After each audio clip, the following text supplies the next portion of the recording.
ज़ारा शीशे के पार जुनैद और माहिरा को देख रही है जो सो रहे हैं। उसके चेहरे पर एक अजीब सी फातिहाना मुस्कुराहट है। वो आहिस्ता से कहती है, जुनैद, तुमने सोचा कि तुम शीशा तोड़कर मेरा राज जान लोगे? तुमने तो सिर्फ एक अक्स तोड़ा है, असल मुअम्मा तो अभी मेरी रूह के अंदर कैद है। इसी वक्त वो इलेक्ट्रिशियन साई से बाहर निकलता है और कहता है, मैडम, शीशा तो लग गया, लेकिन जुनैद की आंखों में जो शक पैदा हुआ है उसे आप कैसे मिटाएंगी? ज़ारा मुड़कर उसे सर्द निगाहों से देखती है और कहती है, शक ही तो वो बीज है जिससे बर्बादी का दरख्त उगता है, और मैं यही चाहती हूँ। मायरा अचानक नींद से चौंक कर उठती है। उसे महसूस होता है कि कोई उसे देख रहा है।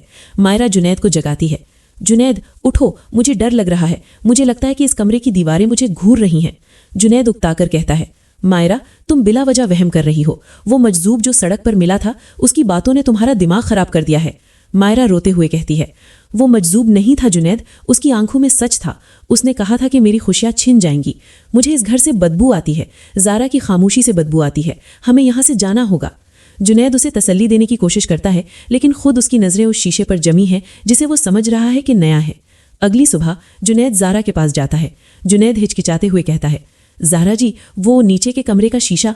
ज़ारा उसे जुमला मुकम्मल नहीं करने देती और कहती है, वो ठीक है, मेरे जुड़वा भाई ने उसे रातों रात ठीक कर दिया है। जुनैद हैरत से पूछता है, आपका जुड़वा भाई? वो कहाँ है? मैंने तो उसे कभी नहीं देखा। ज़ारा एक पुरानी तस्वीर की तरफ इशारा करती है जिसमें 2 बच्चे हैं, लेकिन एक का चेहरा खुरचा हुआ है। वो वहीं होता है जहां उसे होना चाहिए। कभी कभी वो मेरे अंदर होता है और कभी तुम्हारे पीछे। जुनैद के बदन में एक झुरझुरी दौड़ जाती है। वो समझ नहीं पाता कि ज़ारा मजाक कर रही है या वो वाकई नफ्सियाती मरीज है।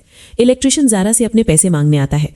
इलेक्ट्रिशियन कहता है, मैडम, मैंने आपका हर हुक्म माना। मैं मजजूब बना, मैंने उस लड़की मायरा को डराया, मैंने शीशा बदला। अब मुझे मेरे पैसे दें, मुझे सजल से शादी करनी है। ज़ारा उसे एक लिफाफा देती है और कहती है, पैसे तो मिल जाएंगे, लेकिन याद रखना, अगर तुमने मेरे बारे में किसी को बताया तो सजल की शादी तो दूर की बात, तुम उसका जनाजा भी नहीं देख सकोगे। इलेक्ट्रिशियन सहम जाता है। उसे एहसास होता है कि वो किसी ऐसी औरत के साथ काम कर रहा है जो मौत से भी ज्यादा खतरनाक है। रात को जुनैद चुपके से ज़ारा के ऊपर वाले कमरे में दाखिल होता है। जुनैद वो दरवाज़ा ढूंढ रहा है जहां से ज़ारा उन पर नजर रखती है। वो पर्दा हटाता है तो सामने वही 1 वे मिरर होता है। वो देखता है कि नीचे मायरा अकेली बैठी है और ज़ारा उसके बिल्कुल पीछे खड़ी है। हालांकि मायरा को पता भी नहीं कि ज़ारा कमरे में मौजूद है। ज़ारा के हाथ में एक कैंची है और वो मायरा के बालों को छूने ही वाली है कि जुनैद चीखने के लिए मुंह खोलता है, लेकिन पीछे से कोई उसका मुंह दबा लेता है। वो वही इलेक्ट्रिशियन है।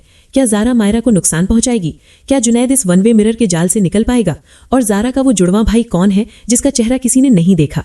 कहानी अब एक ऐसे मोड़ पर है जहां हर किरदार एक जंग बन चुका है।